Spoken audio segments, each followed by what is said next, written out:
Senadora Aida Bella, buenos días, gracias por acompañarnos en Periodismo Libre. Bueno, muy buenos días, muchísimas gracias por permitirnos dirigirnos a la ciudadanía, especialmente del Valle, pero me imagino que de otros departamentos también. Sí, estamos a través de Periodismo Libre en vivo y como usted sabe, pues nuestras transmisiones son en vivo y en directo y las puede ver cualquier persona, cualquier ciudadano en cualquier parte del mundo y quedan grabados nuestros programas en nuestro canal de YouTube. La hemos esperado para hablar con usted sobre diferentes temas de la coyuntura nacional, empezando por la tarea legislativa que por estos días es tan intensa en medio de una agitada campaña también preelectoral. ¿Cómo va la discusión de el presupuesto nacional que es tan importante para nuestro gobierno y también cómo va la discusión de la ley de financiamiento con la que se espera completar y a llenar ese déficit fiscal que ha dejado, que viene de tiempo atrás desde el gobierno de Iván Duque, senadora? Bueno, muchísimas gracias por este espacio tan interesante y tan importante. Efectivamente, una de las cuestiones que se discute en este momento es el presupuesto nacional, que nos toca antes del 15 de octubre tenerlo aprobado o no. Y lo otro es la ley de financiamiento, que están coordinadas. Es decir, hay un presupuesto nacional que está desfinanciado poco más o menos en más de 30 billones de pesos. Y tenemos una ley de financiamiento que aspira a que esta plata sea recolectada con algunas cuestiones que vamos a tener que discutir en el propio Congreso de la República. Entonces, ¿cuál es el mecanismo? El mecanismo es que las comisiones económicas, que son la tercera de Senado y de Cámara y la cuarta de Senado y de Cámara, discutan ellos durante todo este tiempo el presupuesto que ha presentado el Ministerio de Hacienda en nombre del Gobierno Nacional. Y por otro lado, la ley de financiamiento, que trata de suplir un presupuesto que está desfinanciado. A todos los gobiernos les han aprobado reformas tributarias, leyes de financiamiento, y ayer recordaba un parlamentario como en estos mismos días, antes de terminarse el gobierno del presidente Duque, estábamos aprobando precisamente una reforma tributaria. Es decir, a todos los presidentes, esto no es único en el país, nada, absolutamente nada. Pero además, esta ley de presupuesto y también la ley de financiamiento, si es que resuelven discutirla y aprobarla, pues tenemos necesariamente que mirar la regionalización, es decir, cuánto le corresponde a cada uno de los departamentos. Nosotros tenemos algo que se llama el Sistema Nacional de Participación. Ese Sistema Nacional de Participación es la plata que por ley le corresponde a cada uno de los departamentos. Esto ha variado un poco de este año, total de que hay un porcentaje muy superior que va por la ley de financiamiento a los departamentos de todo el país. Es decir, los 32 departamentos tienen dentro del Sistema Nacional de Participación un dinero que va a aumentar el año entrante. Así es de que nos corresponde mirar también cuánto le corresponde a cada departamento, cuánto va para el Atlántico, cuánto va para Nariño, cuánto va para Arauca, cuánto va para Chocó, cuánto va para el Quindío, para Boyacá. Cada uno de los departamentos tiene una cuota fija. Esa cuota fija la tienen que, pues en este momento, pues la educación corresponde a ellos, va a pasar a un sistema especial. También tenemos una cuestión de salud, también tenemos la cuestión de los alimentos para los niños, etc. Es decir, hay una serie de rubros en los cuales se gasta lo que reciben los departamentos. Y fuera de eso, entonces, hay también unos gastos inflexibles que llamamos. Esa inflexibilidad se ve ¿en dónde? Los salarios de la gente. Ahí entonces, a nivel nacional se cubre todo lo que son Fuerzas Armadas. Se cubre también parte de la educación, sobre todo la educación superior. y también se cubre todo lo que es bienestar familiar, que ahí está en parte la educación preescolar, en parte, porque también podemos tener alguna educación preescolar de departamentos y se está viendo que todo el tiempo se incrementa el dinero para la educación. El principal rubro, pues, es precisamente la educación y el tercer rubro es el Ministerio de Defensa. Luego viene educación, salud, defensa. Y estos rubros se hacen dentro del presupuesto por sectores. Son los presupuestos que van para cada uno de los sectores, para transporte, etcétera, etcétera. Así es de que hay una cuestión que se llama lo de la deuda externa. Esa deuda externa está por encima de educación, está por encima de salud, está por encima de defensa, está por encima de todo. Para el año entrante se presumen que son 102 billones para la deuda externa de 556 billones de pesos. De esos 500 es que casi es la quinta parte del presupuesto nacional. Nunca antes nos había tocado pagar esta deuda. ¿Por qué? Porque hay una razón que, quieras o no, viene del gobierno pasado. El gobierno pasado... Perdón, senadora, esos 102 billones, me imagino que son amortiguamiento a la deuda e intereses. ¿Cómo se dividen esos 102? Sí, está todo ahí incluido.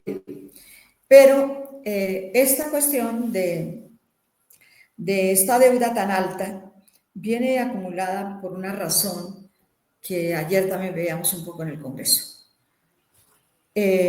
Nosotros hemos pagado más de 50 billones, creo que son 59 billones de pesos, para la deuda externa que se hizo en el momento del COVID.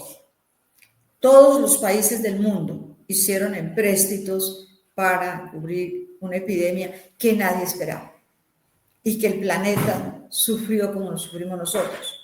Es decir, todo el mundo se encerró durante 2 años. El planeta, todos lo conocimos porque vivimos ese momento dolorosísimo que no esperábamos. Y el gobierno de Colombia hizo un empréstito a 4 años, el único del planeta. No hay otro país que lo haya hecho. ¿Por qué lo hicieron a 4 años? ¿Por qué no hicieron un préstamo diferido en 15, 20 años, como hizo todo el mundo? Porque yo creo que fue con intención de perjudicar al gobierno siguiente. Y esto nos tocó pagarlo sí o sí. Por supuesto, se gastó, bien gastado, no es nuestro problema. Eso lo tienen que investigar los organismos de control. Pero lo cierto es que Colombia acumuló ese déficit grandísimo en 4 años, habráse visto, y por eso el pago de la deuda se disparó, porque no es lo mismo pagar en 15 años, 20 años, que pagar en 4 años. Y ese es uno de los puntos de discusión que tenemos. ¿Cómo pudieron hacer eso con el país? No era con un gobierno, es con el país. Entonces, esa parte se afecta grandemente. Y se afecta grandemente porque aquí lo que vamos a tener es que afectar y que sacar plata de donde no teníamos. De donde no teníamos nos toca sacar la plata, porque si no rompemos la regla fiscal. Y la regla fiscal es que uno pague a tiempo sus obligaciones. Y una de las obligaciones que no vamos a poder cumplir es la deuda externa si no nos aprueban la ley de financiamiento. Entonces, ayer decían algunos parlamentarios, ¡ay, eso es un chantaje! Chantaje no, esa es una realidad que nos dejaron. Es una realidad que tenemos que afrontar. Y es una realidad que si no se afecta con algunos de los presupuestos y algunos de los impuestos que se plantean en la ley de financiamiento. Por ejemplo, la ley de financiamiento nos plantean para recuperar un poco más de plata los impuestos sanos, los impuestos que hay cosas que están afectando la salud y que podemos, hasta cierto punto, aumentar un poco de impuestos, como es el tabaco. El tabaco, el alcohol, también las bebidas embriagantes, el alcohol, etc. Algunos dicen, pero es que la gente pobre toma cerveza. Claro, la gente pobre toma cerveza. Y los ricos también. Y los de la clase media también toman cerveza. Pero si toman mucha cerveza, repercute sobre la salud y sobre todo los riñones, que están sufriendo bastante. Esos son los impuestos sanos, que los utilizan en todo el planeta igualmente, porque la gente tiene que ser consciente. Las cajetillas de cigarrillos tienen unos enormes letreros que dicen, cuidado, este producto es dañino para la salud. Y de verdad, sin embargo, la gente lo sigue comprando y sigue fumando y siguen teniendo mucho cáncer de pulmón, y tenemos otro cáncer que se está derivando del consumo. Yo no soy médica, pero los especialistas nos dicen que hay un cáncer, sobre todo en vías digestivas, que está siendo ocasionado por el consumo de cigarrillos. Si ellos lo dicen, pues uno tiene que creer. Así es. Pero también están los cánceres de pulmón. Es un cáncer que, dicen también los especialistas, ha venido creciendo un poco porque la gente sigue fumando. Entonces, son impuestos para evitar, primero, que la gente se enferme, y segundo, que todo el sistema de salud tenga que ponerse a órdenes de casi cuestiones que afectan directamente la salud. Pero todo indica, senadora, que la derecha se va a oponer a todo. Se va a oponer a todo, se va a oponer... Hay un problema gravísimo con los jugos azucarados que muchas de las mamás les echamos a los nietos, a los hijos, etcétera, para que tomen en el colegio. Los jugos azucarados también tienen una altísima cantidad de elementos que están negativos, incidiendo en la diabetes, en la salud. ¿Qué podemos hacer con los niños? Echarle la fruta y ayudamos a los campesinos nuestros. No le echen en las loncheras a los niños, pues estos jugos que le ocasionan perjuicio para su salud, pero les pueden echar la mandarina, pueden echarle la naranja, pueden echarle el plátano, la fruta que en sí alimenta y también evita problemas para la salud. Estamos entonces también en una situación, ¿por qué? Porque hay, por ejemplo, pueblos pequeños en los cuales hay un gran alcoholismo. Dependiendo las labores que se realizan allá, terrible alcoholismo, que deriva también en violencia intrafamiliar. Generalmente, los pueblos más violentos son los que venden más cerveza, por ejemplo. ¿Por qué? Porque no solamente el alcoholismo lleva a enfermedades propias de la persona, sino que también llega a tener, en algunos casos y en muchos pueblos pequeños que se consumen tanta cerveza, la violencia intrafamiliar contra las mujeres y contra los niños es supremamente alta. Senadora, Julia Henao nos pregunta por aquí, perdón que la interrumpa, nos pregunta Julia Henao, una de nuestras seguidoras en el chat de Periodismo Libre, ¿qué alternativas se han contemplado para la aprobación de la ley de financiamiento en caso de que no llegue a feliz término? En caso de que no llegue, eso es lo que estamos discutiendo en el Congreso. ¿Por qué? Porque si no llega la ley de financiamiento, pues va a tocar recortar o nos va a tocar dejar de pagar la deuda y el país entra en un rompimiento de la regla fiscal. Y eso es grave, porque si no tenemos con qué pagar la deuda, pues inmediatamente nos dicen incumplidos, la regla fiscal no se puede hacer, etcétera, etcétera. Pero también tienen que pensar los señores parlamentarios, esa es la discusión que en este momento llevamos dentro del Parlamento. Hay unos que dicen, no, no necesitamos eso. La ANDI dice, no, no necesitamos eso. A mí lo que me preocupa es que en el Congreso casi que tienen la misma tesis de la ANDI. Y entonces uno llega a pensar que hay muchos parlamentarios que defienden el gran capital y muchos parlamentarios que, por supuesto, defienden también no solamente el gran capital, sino las transnacionales. Y les voy a contar a los oyentes y a los que nos están viendo qué pasó en la Corte Constitucional. En la Corte Constitucional, cuando hicieron el trámite del plan de desarrollo, los señores les pareció fácil quitarnos el parágrafo primero del artículo 19 del plan de desarrollo. ¿Qué decía ese artículo? ese artículo decía, las regalías no se pueden descontar de los impuestos. Es decir, que si una empresa pagaba 100 pesos de impuesto y tenía que pagar 50 de regalías, por decirlo de alguna manera gráfica, los señores nos tenían que pagar 150 pesos. Ahora, según la teoría de la Corte Constitucional, que dice que era desigualdad financiera con Ecopetrol, sacaron unas teorías que francamente yo nunca he visto. Hicieron un fallo de 500 hojas que también yo creo que es la primera vez que lo sacan. ¿Sabe qué dijeron? No, señores, como hay desigualdad fiscal con Ecopetrol, porque Ecopetrol es la única empresa que recibe impuestos en especie, es decir, lo paga en barriles. Y ellos tienen una exoneración por ser la empresa del Estado. Pues los señores de la Corte se les hizo fácil decir, no, aquí hay una desigualdad. Entonces, las empresas transnacionales, oigan bien, pueden deducir los 50 pesos de los 100, en cambio de pagarnos 150, las empresas nos están pagando pues 50. Esto no se le ocurre a nadie.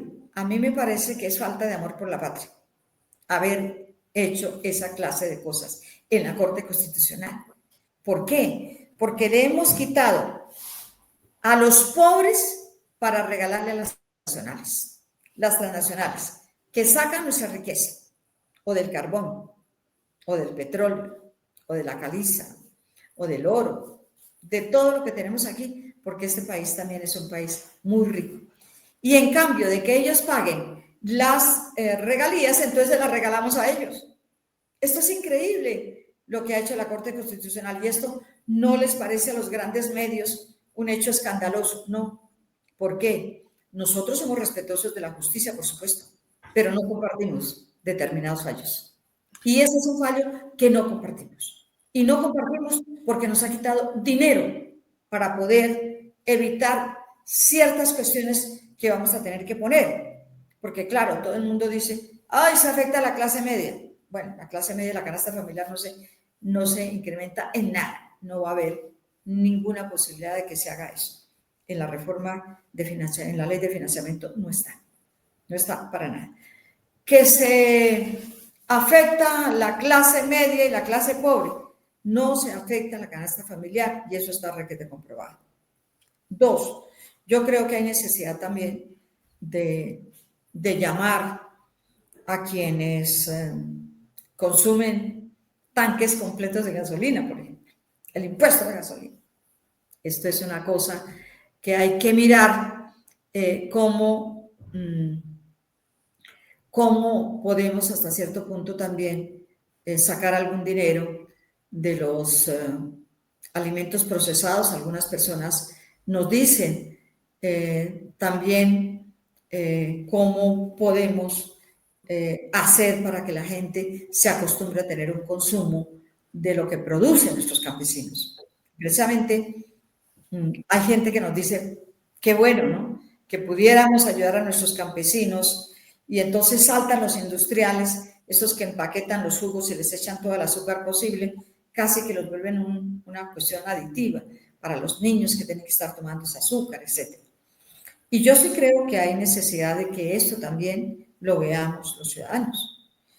Ese impuesto a la gasolina y a todo esto, que realmente lo que nos dejaron fue el Fondo de Estabilización. El Fondo de Estabilización es un fondo que tienen los gobiernos, y el nuestro igual, es un fondo de estabilización para procurar que la gasolina, el petróleo y todo eso, los hidrocarburos, no suban de una manera desmesurada para mantener los precios. Este fondo prácticamente estaba quebrado. Y estaba quebrado porque hacía años no quisieron ajustar el precio, porque hubiera sido menos complicado para a este gobierno. Lo mismo que hicieron con el endeudamiento a 4 años, porque era a 4 años. El gobierno que sigue tiene que pagarlo. Increíble. Entonces, el fondo de estabilización se fue desocupando. Y cuando ese fondo se desocupa, podemos tener tenemos que tener, pues, un ahorro otra vez y lo volvimos a hacer. Esa fue una de las herencias del gobierno de Iván Duque. Y haber algún aumento. Senadora, por acá Julie Henao nos pregunta, dice, ¿qué significado tiene romper la regla fiscal? ¿Qué consecuencias tendría para el ciudadano de a pie? Muchísimas gracias. Tan querido la persona que pregunta. Sí, si rompemos la regla fiscal, pues tenemos problemas para los empréstitos internacionales. Y todos los países del mundo, incluyendo los Estados Unidos, que es el mayor deudor, tienen que hacerlo, porque hay momentos en que las economías, para poderse sostener, para poder evitar, por ejemplo, aquí se ha evitado la inflación. Todos esos presagios que dijeron, aquí la inflación va a subir y vamos a llegar a ser como Venezuela, pues se han quedado con los crespos hechos, porque la inflación no solamente se ha controlado, sino que ha bajado. Y yo creo que ese problema de la regla fiscal es delicadísimo, porque los países que no cumplen, yo no puedo creer que los parlamentarios sean tan necios que puedan aprobar o que puedan decirle al gobierno rompe la regla fiscal, porque eso es gravísimo. Y no la podemos pagar, ¿por qué? Porque la hicieron a corto plazo. Si lo hubieran hecho a un plazo más largo, es como cuando uno paga algo en un banco. Si uno puede pagar la deuda, pero en el plano internacional es completamente distinto.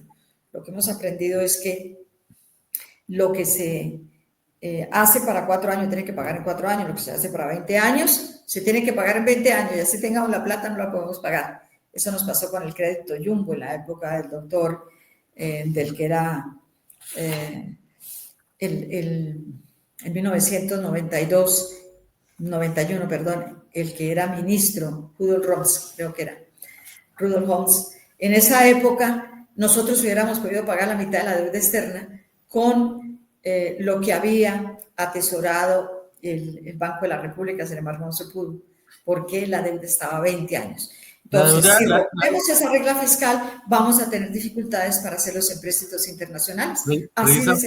Precisamente para eso la ha diseñado el establecimiento, ¿no? Para garantizarle los pagos a los prestamistas, sobre todo internacionales. Senadora, usted también hizo hace algunas semanas una serie de propuestas en relación con un asunto que me parece de gran importancia y es esos altísimos salarios que tienen personas que dirigen entidades no necesariamente estatales, sino con dineros que van allí a esas entidades desde el Estado. Habló usted de las notarías, de los impuestos a las notarías, de los altísimos salarios o ingresos en las notarías, de también altísimos emolumentos a dignatarios, a funcionarios, directivos de la Federación Nacional de Cafeteros, de Ecopetrol y de otras entidades como Fedegan. Coméntenos, por favor, acerca de esa iniciativa. Entre otras cosas, las notarías cada vez son más innecesarias. Esa es una institución pues de la época de la colonia, cuando no había los mecanismos de comunicación que hay ahora y se necesitaba que alguien notara, que alguien certificara, que alguien sirviera de garante para decir si esta es su firma para tal negocio, para tal transacción. Hoy, con el enorme desarrollo de la Internet, pues eso se hace absolutamente necesario y se ha convertido en un gran negocio. ¿Qué hacer frente a esa circunstancia que nos parece muy grave, sobre todo que del Estado vayan a dar dinero, lleguen dineros públicos a estas entidades que manejan tantos recursos privados? Sí, nosotros presentamos un proyecto de ley. Siempre hemos estado buscando de dónde sacamos dinero sin afectar a los ciudadanos. Y una de las cosas que hemos visto son los altísimos salarios. Salarios de las empresas industriales y comerciales del Estado, como Ecopetrol. El gerente de Ecopetrol no puede ganar más que el presidente de la República. Y si no le sirve, pues va a buscar otro puesto. Gana más de 100 millones, ¿no? Él parece que el salario básico son 69 millones al mes, pero son gastos de representación, pero son primas especiales, pero son tarjetas de crédito abiertas, pero son. Y entonces las empresas, pues prácticamente están pagando unos altísimos salarios que, como dice Piketty en su libro, el siglo XXI, pues no merecen eso. Entonces, ellos se justifican porque son grandes economistas, porque son personas que dicen, tienen un olfato especial para los negocios. Esto es pura carreta. La gente tiene que ganar, pero no puede ganar, según su proyecto, por encima del presidente de la República. El presidente de la República tiene poco más o menos 50 millones de salarios mensuales. Por encima de él no puede ganar nadie. Ni las empresas industriales y comerciales del Estado, ni las empresas de economía mixta, las que tienen una parte del Estado y otra parte de la empresa privada, ni los que reciben tasas tributarias, como son las cámaras de comercio. Cámaras de comercio que ganan 150 millones mensuales, por Dios, 130 millones, 120 millones. Nosotros duramos 2 años pidiéndole a las cámaras de comercio cuánto ganaban y todas nos contestaron de la misma manera, se pusieron de acuerdo.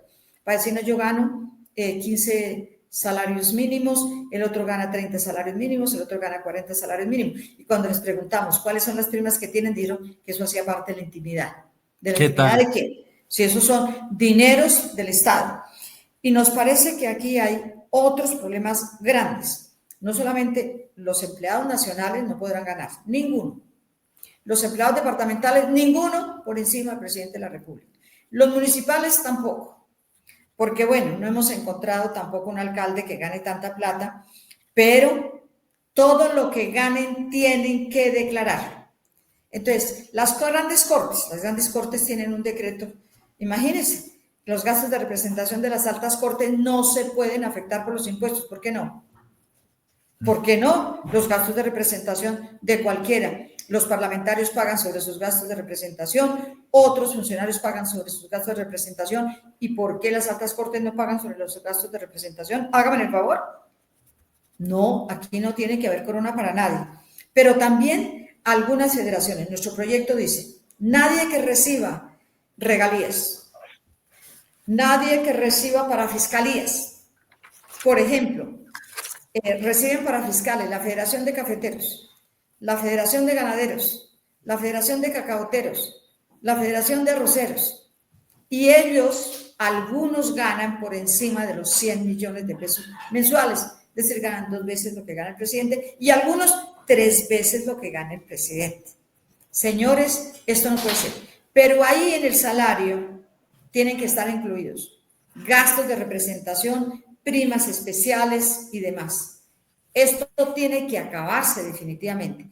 Con el señor de Cacaoteros no hemos podido que nos diga cuánto gana el señor presidente de la Federación Nacional de Cacaoteros. Toda la gente que cultiva cacao tiene que pagarle un diezmo. Eso son prácticamente unas cosas medievales. Igual los cafeteros. Todos los cafeteros tienen que pagar por su producción, por kilos y demás, una partecita a la Federación de Cafeteros, perdón. Y los que tienen una vaquita también tienen que pagar a los señores de Fedegan. Cuando la llevan al matadero, hoy no se llama matadero, se llaman centros de frigoríficos. Se han puesto todas las cosas habidas y por haber. Lo último es centros de beneficio. Yo sí creo que sí, son centros de beneficio para unos determinados señores que se apropiaron de lo que antes se llamaban mataderos, que los desaparecieron en el país, que están volviendo poquito a poquito a resurgir, porque nada justificaba que en Boyacá, que tenía 123 mataderos, quedaron reducidos, creo que es a 16, me puedo equivocar de pronto en el número, pero entonces los municipios que quedan a horas de otro tienen que llevar las reses para que allí las sacrifiquen, centros de sacrificio. Entonces, en estos centros de sacrificio, ¿cómo les parece que, por ejemplo, en Sogamoso, hace 2 o 3 años, pagaban al municipio que es el dueño del centro de sacrificio, que tiene que construirlo, que tiene los cuartos fríos, etcétera, poco más o menos 50 millones de pesos. Y al señor de Fedegan le pagaban 50 millones de pesos. El alcalde tiene que rendir cuentas en qué se gastan los impuestos que entran y todo. En cambio, los otros les llega la plata y como son entidades gremiales y demás, ellos se la gastan en lo que quieran. No, señor. Eso no puede ser. Lo mismo sucede con las cámaras de comercio. En nuestro proyecto están los que reciben tasas tributarias. Y ahí están los señores de las cámaras. ¿Cómo así? Que un señor de cualquier cámara, la de Bogotá, yo sabía, no sé ahora cuánto ganan, pero sabían que ganaban 130 millones de pesos mensuales. Pero ¿cómo se le dice al pueblo que por favor en el salario mínimo se aumentan 80.000 pesos y a un parlamentario se le aumentan 4 millones de pesos? Eso no es correcto y por eso yo hago parte de la bancada del Senado que queremos que se rebajen los salarios a los parlamentarios. El parlamentario tiene en este momento 11 millones y algo más sobre su salario. Si no le sirve ese salario, pues no sea parlamentario. Vaya, busque a ver qué hace, porque claro, pues tiene que tener una cantidad. Nosotros, el salario es de 11 millones, pero los gastos de representación son de 20. ¿Esto qué es? Pero además hay una prima de 13 millones. ¿Pero qué es esto? ¿Por qué no nos dejan el salario? El salario y punto. Y entonces también ahí damos un ejemplo de cómo las cosas se pueden reducir y ese dinero ¿para dónde va? Pues para el presupuesto nacional. Las notarías. Las notarías yo he presentado por tercera vez el proyecto.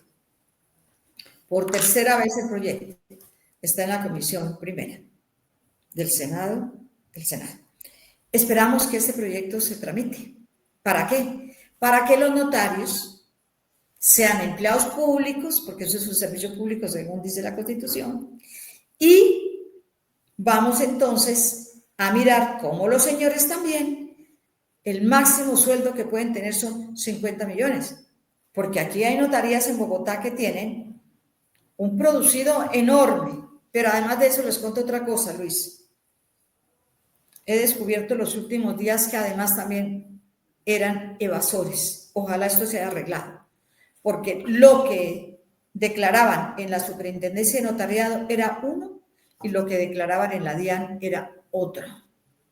Y yo creo que eso no es correcto, que todos debemos pagar de acuerdo a lo que tengamos. Si uno compra un apartamento, tiene que pagar los impuestos de renta, los impuestos de valorización y los impuestos que necesite la ciudad donde compró un apartamentico, o cualquier ciudadano que lo haga, o cualquier persona que tenga crédito también tienen algunas cuestiones especiales. Y también decimos, toda esta gente que recibe las parafiscalías, que recibe las tasas, que reciben incluso cotizaciones de trabajadores y cotizaciones de empresas, pues vamos a tener que decirles que también tienen que ganar un salario modesto. Hablo de las cajas de compensación familiar.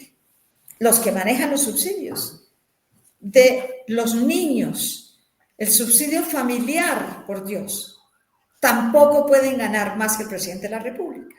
Y claro, entonces un presidente por ahí de una caja con el cual hablé hace unos 3 años me dijo, yo gano 60 millones de pesos de salario. ¿Cuánto gana de gastos de representación? ¿Cuánto gana de primas especiales? Porque todo esto hace parte del salario. Y si ustedes no lo declaran, me parece un error. Es decir, que todo lo que gane un funcionario público o un funcionario de estas empresas que se lucran, no solamente de cotizaciones de los trabajadores, sino de cotizaciones de los empresarios, no pueden ganar por encima del presidente de la República. Porque ahora todo es una cosa impresionante. Y yo pienso que los notarios deben ser conscientes. Y deben ser conscientes que lo que pase de ahí, porque es que además el notariado se está volviendo un negocio familiar. En el notariado trabaja la hija, trabaja el hijo, trabaja el sobrino, trabaja en los pueblos. Hay familias completas de notarías nivel 1.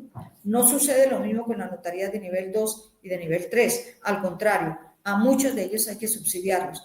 Y por supuesto que yo creo que también los trabajadores de las notarías. Hombre, una persona en una notaría que gane salario mínimo, cuando muchas veces los notarios ni siquiera van a las notarías. Uno va a la notaría, quiero hablar con el notario, no está.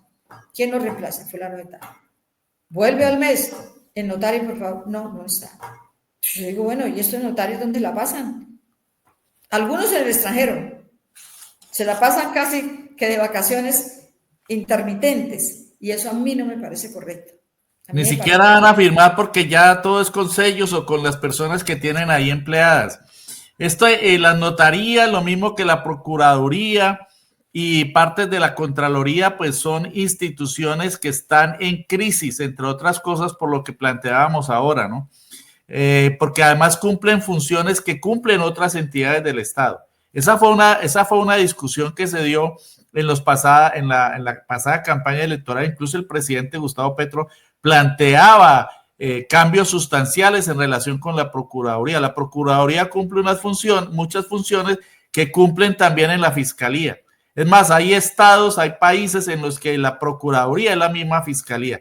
De modo que todo esto indicaría, senadora, que lo que se requiere es lo que ha planteado el presidente Gustavo Petro, una nueva constituyente para hacer un rediseño de la Carta Política. La Carta Política está requiriendo cambios sustanciales porque hay cosas que no están operando bien, como por ejemplo las funciones electorales que le entrega la Carta Política al Congreso y se ha convertido en otro gran negocio. Lo acabamos de ver con la elección del nuevo magistrado de la Corte Constitucional, un señor que se mantuvo silencioso, cómplice frente a esa brutal represión ordenada por Iván Duque contra el pueblo, mientras el señor estaba en su finca y no hizo nada para defender a la población, y es ahora elegido por una mayoría del Senado para ejercer como nuevo magistrado de la Corte Constitucional. De modo que es muy importante esta denuncia, senadora. Consideramos que usted está dando en un punto medular, está dando en el clavo, como decimos popularmente, porque esas instituciones no solamente ya se han vuelto anacrónicas, sino que tienen que ser reformuladas, sobre todo en lo que tiene que ver con los dineros públicos que van a dar allá para engordarle el bolsillo a grandes burócratas. Por acá, Julia Henao nos pregunta también ¿por qué los magistrados de la Corte Constitucional obstaculizan lo que beneficia al pueblo si ellos reciben enormes salarios que se les paga con nuestro dinero? ¿Hay algo que se pueda hacer al respecto?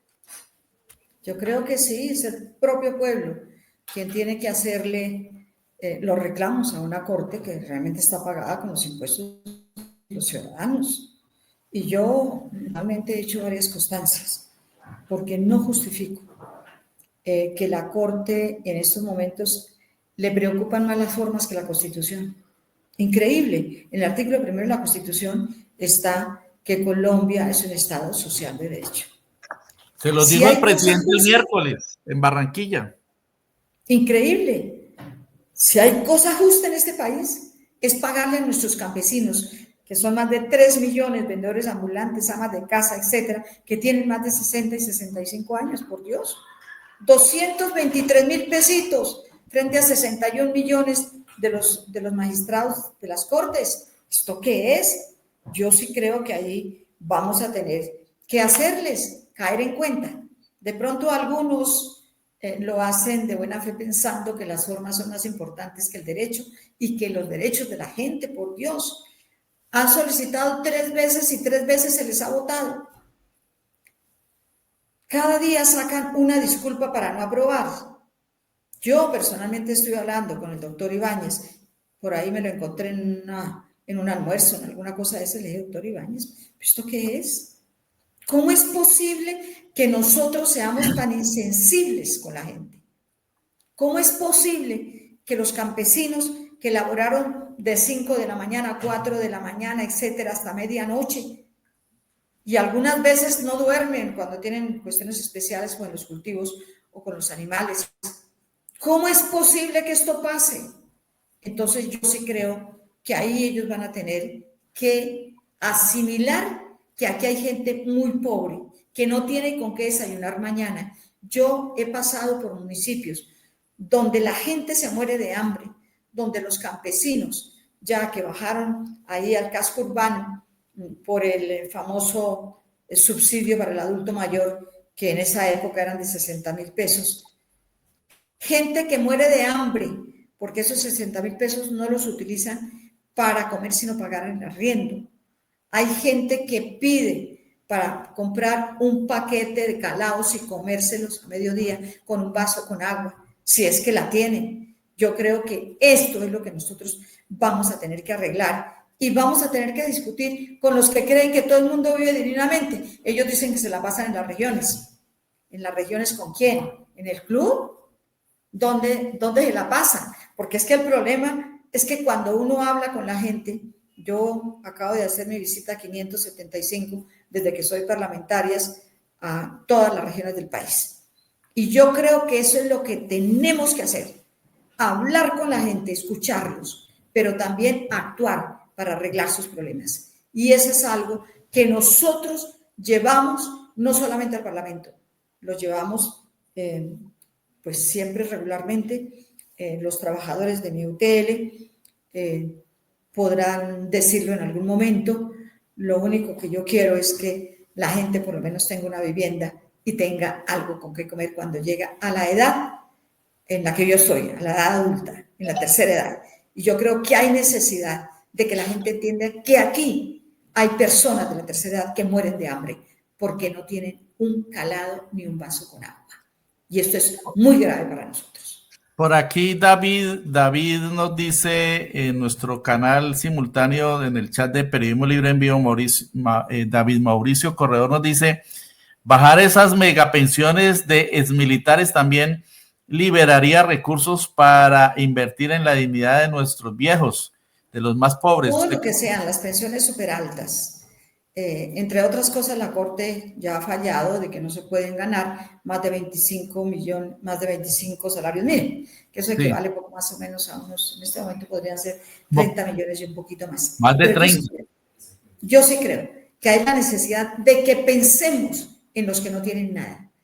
En los que no tienen nada. Hay personas que dicen, yo tengo un salario mínimo de pensión, no me alcanza, y de verdad, un salario mínimo es muy poco, pero hay gente que no tiene nada, ni siquiera un peso para comprar un calado. Eso es supremamente delicado.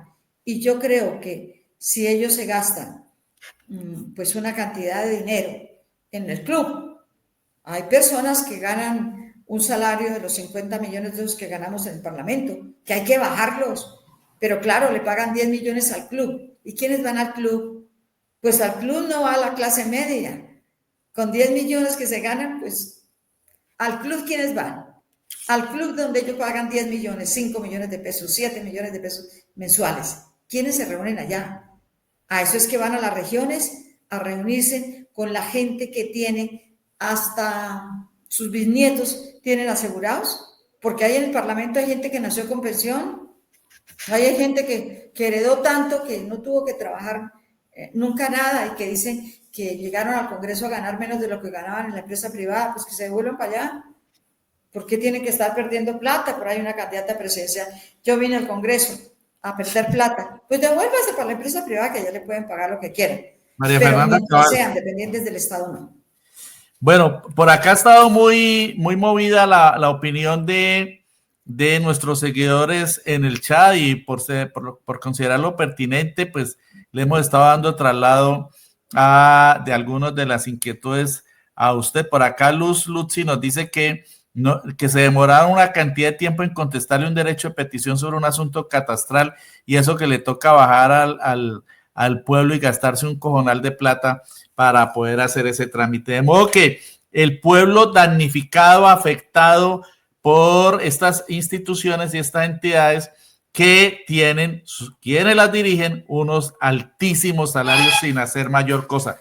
No quiero dejar de pasar esta entrevista, senadora, para preguntarle sobre otro asunto que desde nuestro punto de vista requiere también de una reforma constitucional, y es la forma como funciona el Consejo Nacional Electoral, que se elige por parte del Congreso de la República.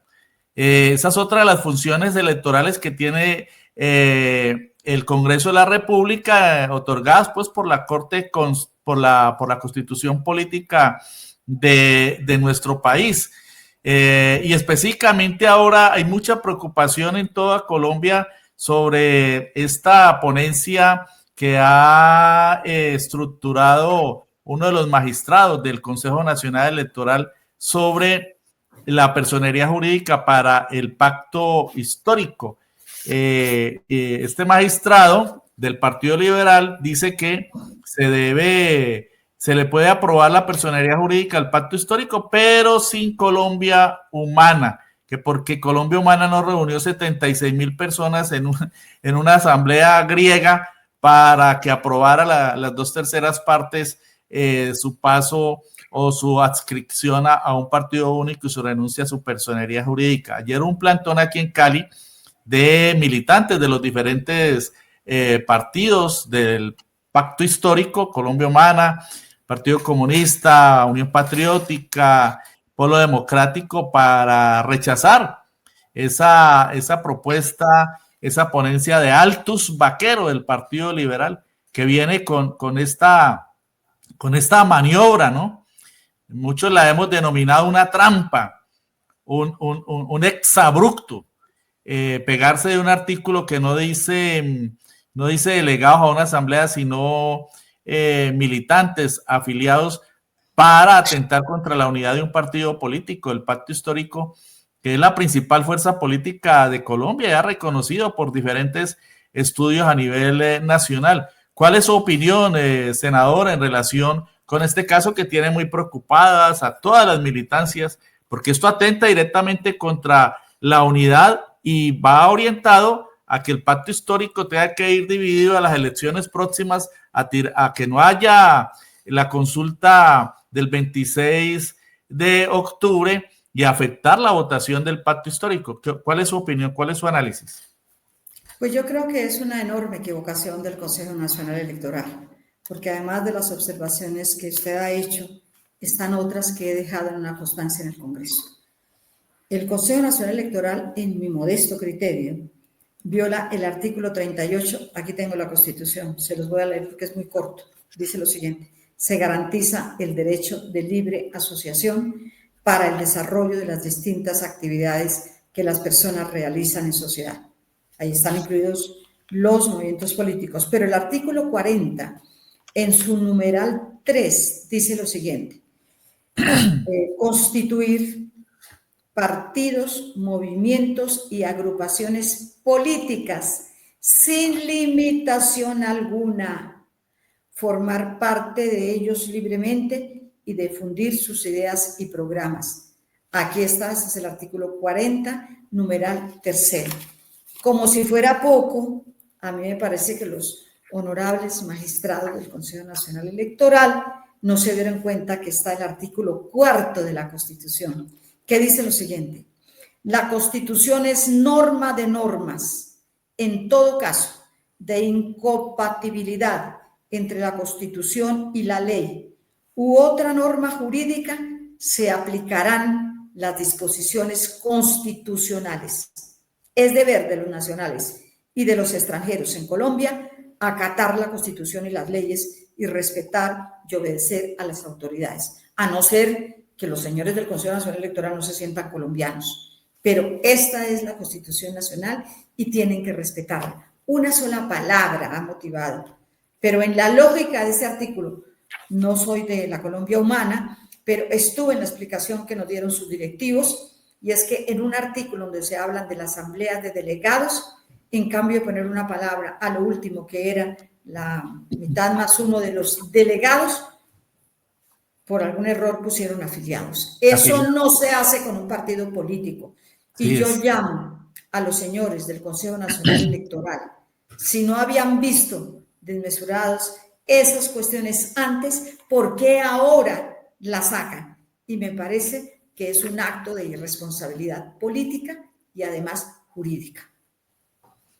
Pero además un acto dictatorial y antidemocrático, senadora, en mi opinión. ¿No? Dictatorial, ventajista, ¿no? Selectivo, de un oportunismo politiquero enorme, terrible. Es un adefesio realmente. Y yo creo que usted trae a colación dos artículos muy importantes, el 4 y el numeral 3 del artículo 40. Es que son clarísimos, son evidentes. Esta es la principal herramienta para enfrentar eso, ¿no? Es la principal herramienta, el artículo 4, la Constitución es norma de normas. En todo caso de incompatibilidad entre la Constitución y la ley u otra norma jurídica, se aplicarán las disposiciones constitucionales. Lo decía el presidente el miércoles pasado en la reunión con en el encuentro de los jueces y magistrados de la jurisdicción administrativa. Ahí estaban los magistrados de las altas cortes y obviamente los del Consejo de Estado, que es la máxima, es el máximo tribunal de la jurisdicción administrativa. Se los dijo allá, es que aquí en Colombia no hay Estado de Derecho, lo que está imperando es la forma, la formalidad, lo adjetivo sobre lo sustantivo, es decir, se está violando la Constitución.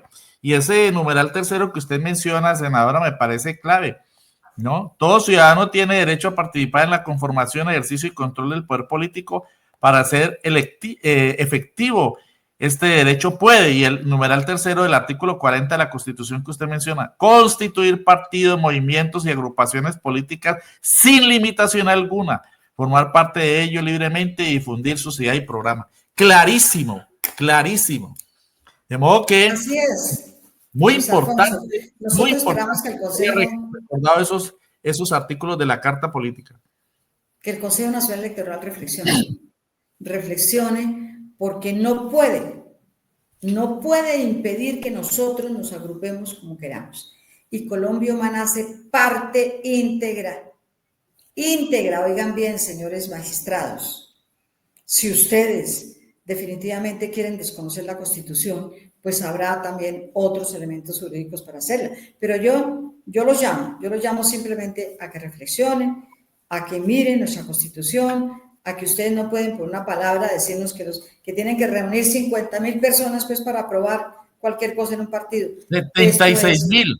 Ustedes han debido decir, cuando leyeron los estatutos, que ahí había un error. Es obligación del Consejo Nacional Electoral, no es si quieren, es que han debido advertir que de pronto había un error. No lo hicieron. Luego, si no lo hicieron en ese momento, lo están haciendo ahora, es simplemente porque quieren torpedear al principal partido político de Colombia.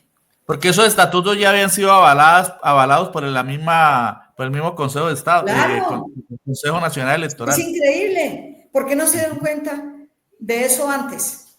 Porque en la lógica del artículo, en lo que nos explicaron los compañeros de Colombia Humana, tienen toda la razón. Cualquiera se puede equivocar. ¿O será que ellos no se equivocan? Cualquiera se puede equivocar. Pero así como hay cuestiones de este tipo, yo creo que también podrán haber acciones jurídicas, pero lo que les importa a ellos es impedirnos que hagamos la consulta el 26 de octubre. Y eso no se hace con un partido que ganó las elecciones en Colombia.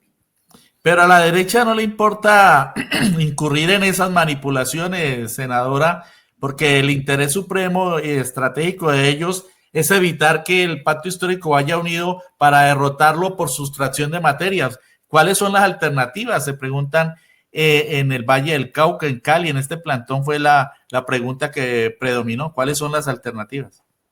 Pues yo creo que de todas maneras los colombianos están viendo algunas alternativas de carácter jurídico, pero nosotros, los participantes del pacto, entre los cuales está mi partido, la Unión Patriótica, nosotros sí creemos que esto es un problema, ni siquiera jurídico, es un problema de persecución política contra nosotros, que también tendrá que ser denunciada ante los organismos internacionales. Esto no puede ser que estén simplemente poniéndonos obstáculos para poder operar y para poder ejercitar los derechos de conformación y ejercicio del poder político. Esto no puede seguir sucediendo en Colombia con ningún partido. Y en este caso, con el pacto histórico, que entre otras, no solamente es el partido mayoritario en Colombia, sino que también ha sido el único gobierno que en forma alternativa hemos ganado. Así es de que yo llamo muy cordialmente a los señores del Consejo Nacional Electoral. Cuando hicimos la Constitución de 1991, no creamos las instituciones para obstaculizar, las creamos para agilizar y para que tuvieran un comportamiento de acuerdo a esto que llaman la Constitución del 91. Por acá David Mauricio Corredor nos dice, es una jugada política que deja ver el nivel de cooptación del Estado por parte de la derecha. Pero ha habido una queja ante la Comisión Interamericana de Derechos Humanos luego de que el presidente Gustavo Petro hace más de 3 semanas se cayó la llamada con la doctora Aida Abella. Se cayó la comunicación. Bueno, le decía, senadora, que el representante Alejandro Toro interpuso una denuncia ante la Comisión Interamericana de Derechos Humanos después de que el presidente Gustavo Petro alertara sobre esta maniobra antidemocrática del Consejo Nacional Electoral. ¿Habrá posibilidades de que antes de que continúe toda esta andanada de manipulaciones contra el pacto haya pronunciamiento de la Comisión Interamericana? ¿Se puede confiar en la Comisión Interamericana? ¿Cuál es su opinión? Pues a mí me parece que de todas maneras cuando los controles y de pronto los organismos de justicia no operan a nivel nacional, nos queda otra opción que es a nivel internacional. Y pienso que ellos con todo, también la experiencia que han tenido, no solamente los consejeros que están en la Comisión Interamericana, sino también en la Corte Interamericana de Derechos Humanos, nos pueden ayudar muchísimo. Me dispensa Luis, pero es que tenemos otra actividad muy urgente ya convenida y de pronto tengo que dejarlos muy bien, porque los compañeros ya están aquí en la sede. Bueno, senador, agradecemos pues su contacto con Periodismo Libre, este diálogo de cerca de 40 minutos con Periodismo Libre, y creo que ha sido muy interesante y ha sido de gran acogida para nuestros seguidores y se ha visto en los comentarios. Esperamos tenerla nuevamente en nuestro canal. Muchas gracias por estar en Periodismo Libre. Muchísimas gracias y un saludo muy afectuoso para todas las personas que nos escucharon y nos vieron. Y a ti, Luis Alfonso, muchísimas gracias por permitirnos entrar a su canal. Con mucho gusto, senadora, muchas gracias por acompañarnos en el día de hoy. Bueno, era nuestro diálogo con la senadora Aída Abella, yo creo que muy fructífero, y estos planteamientos en relación con los proyectos para frenar esa forma como se usan los dineros públicos, los dineros del Estado. Fíjese que no solamente es con la CPS, ¿no?, sino también con tantas entidades que reciben parafiscales, dineros públicos que van a dar a la Federación Nacional de Cafeteros, a la de Cacaoteros, a la de Arroceros, a